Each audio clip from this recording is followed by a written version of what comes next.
Ahmad and his family had moved into what they believed was their dream neighborhood, a quiet, beautiful suburban street, lined with perfect lawns, polished cars, and homes that looked like they came straight from a real estate commercial. On the very first evening, they found a welcome basket at their door, filled with cookies and candles, but along with it was a thick packet labeled HOA regulations, mandatory compliance.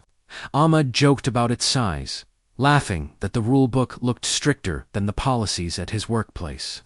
Sarah brushed it off with a smile, saying it was normal. Neither of them knew that the packet in his hand was not just a formality, was the first warning of a storm waiting to hit them. 2 days later, while stepping out for work, Ahmad froze. A red HOA notice was taped to his door. It read, "Grass height violation, must be cut within 48 hours. Confused, he bent down to check the lawn. The grass was barely an inch longer than the requirement. It looked like every other lawn on the street. He told Sarah, who sighed, and said it was better to fix it than argue. But for the first time, a strange uneasiness settled inside their home. Within the next week, that uneasiness turned into frustration, because the first notice was followed by a second, then a third, then so many that Ahmad started to dread opening the door. One notice accused him of leaving the trash bin visible from the street, even though he placed it exactly where the other neighbors did. Another one claimed the mailbox color was non-compliant, though it was identical to the houses on both sides. Then, one morning, he received a complaint, stating his car was parked slightly outside the painted line. His tire was barely an inch off. It was absurd. It was targeted. And every single time he walked outside to take a notice off his door, he saw the same man standing across the street, arms crossed, eyes locked, wearing a cold, unfriendly smirk. His name was Mr. Colvin.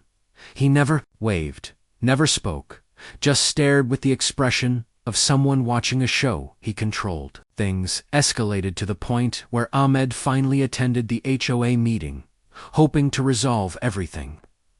Inside the community hall, the atmosphere felt strict, controlled by a woman named Ms. Horsta, HOA, chairwoman whose voice sounded like it was used to saying no more than anything else. When Ahmed politely explained that the notices seemed incorrect, she interrupted him immediately, saying, "Rules are rules. If you're getting violations, then you're not complying."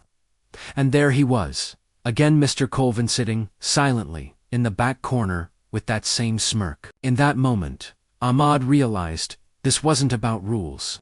Someone wanted him gone. Frustrated and determined, Ahmad installed cameras around his house. He didn't tell Sarah because he didn't want to worry her, and he didn't share the plan with neighbors either. He just waited. 3 nights passed quietly, but on the 4th night, at exactly 2:13 a.m., the camera captured movement.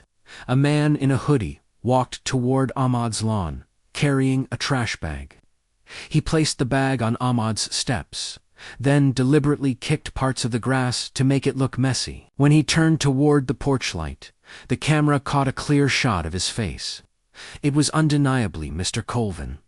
Ahmad watched the footage twice, then 3 times, stunned at how far someone could go just to create trouble. This wasn't strictness, this was sabotage. The next day, while talking casually to another neighbor, Ahmad learned something shocking. Before Ahmad bought the house, Mr. Colvin had made an offer on it.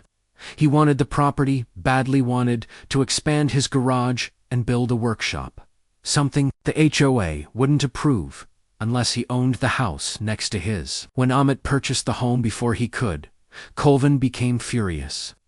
He spent months trying to get the house back onto the market, hoping the new buyer would give up from strict rules. He had connections within the HOA and used them ruthlessly. Every violation Ahmad received was suspiciously filed by the same person, Colvin. The man wasn't just strict.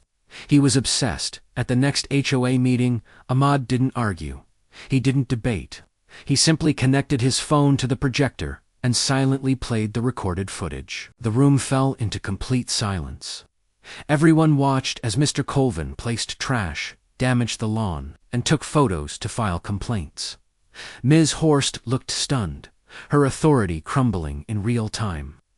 Board members glanced at each other in disbelief, and Mr. Colvin, who always smirked, looked like he'd been drained of life. When the video ended, Ahmad finally spoke. "These are your violations, not mine." That one sentence was enough. The HOA immediately suspended Colvin's privileges, removed every single violation from Ahmad's record, fined Colvin heavily, and initiated a disciplinary review against him. The following days felt like a breath of fresh air. Neighbors who once seemed distant now waved warmly. Some even apologized for not realizing what had been happening. Ms. Horst visited personally to apologize and assured Ahmad that no unfair notices would ever be issued again. For the first time since moving in, Ahmad felt relief. Sarah could finally relax. Their daughter Hannah played outside without Ahmad constantly watching the street for threats. The home felt like a home, again not a battlefield. And the truth is, this story isn't about an HOA being strict. It's about how one person with too much influence can manipulate rules to make someone else's life miserable. It's about standing up when you know you're being wronged. Ahmad didn't win because he shouted. He won because he had proof. Sometimes the quietest evidence destroys the loudest lies. And sometimes the battle for your home isn't about the building, but about protecting your peace, your dignity, and the life you're trying to build.